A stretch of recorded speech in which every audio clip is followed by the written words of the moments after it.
मी मुख्यमंत्री झाल्यानंतर नागपुरातला माझा पहिला जाहीर कार्यक्रम हा खासदार सांस्कृतिक महोत्सवात होतोय याचा मला विशेष आनंद आहे। आणि डॉक्टर कुमार बिस्वास यांच्यासारख्या एका कवी, लेखक, विचारवंत अशा प्रकारच्या व्यक्तिमत्वाच्या या कार्यक्रमाला उपस्थित मला राहता येत आहे।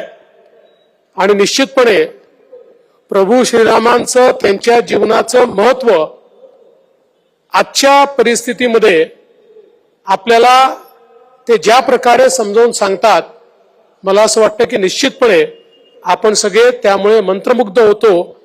आणि डॉक्टर कुमार बिस्वास एक असं व्यक्तिमत्व आहे की ज्यांनी केवळ तत्व सांगितले नाहीत, तर आपल्या जीवनामध्ये ते तात्विकतेने नेहमी जगले आहेत।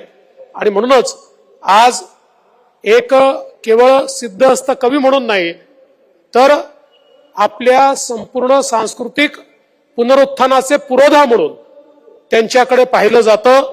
अशा प्रकारचे डॉक्टर कुमार बिस्वास यांचं देखील आपल्या सगळ्यांच्या वतीनं मी अतिशय मनपूर्वक स्वागत करतो, त्यांचं अभिनंदन करतो।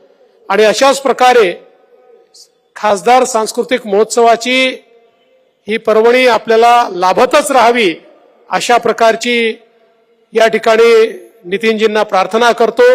ही जी आपली समिती आहे, अनिलजी सोले अध्यक्ष आहेत, आणि ही जी संपूर्ण समिती आहे, ही समिती रात्रंदिवस याच्याकरता काम करते, याचं आयोजन करते।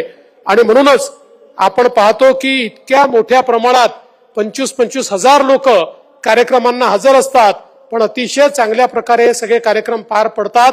मला असं वाटतं की आता हा सांस्कृतिक महोत्सव हा नागपूरकरांच्या जीवनाचा एक अंग झालेला आहे। आणि त्यामुळे या महोत्सव समितीला अतिशय मनापासून मी धन्यवाद देतो, नितीनजींचे आभार मानतो।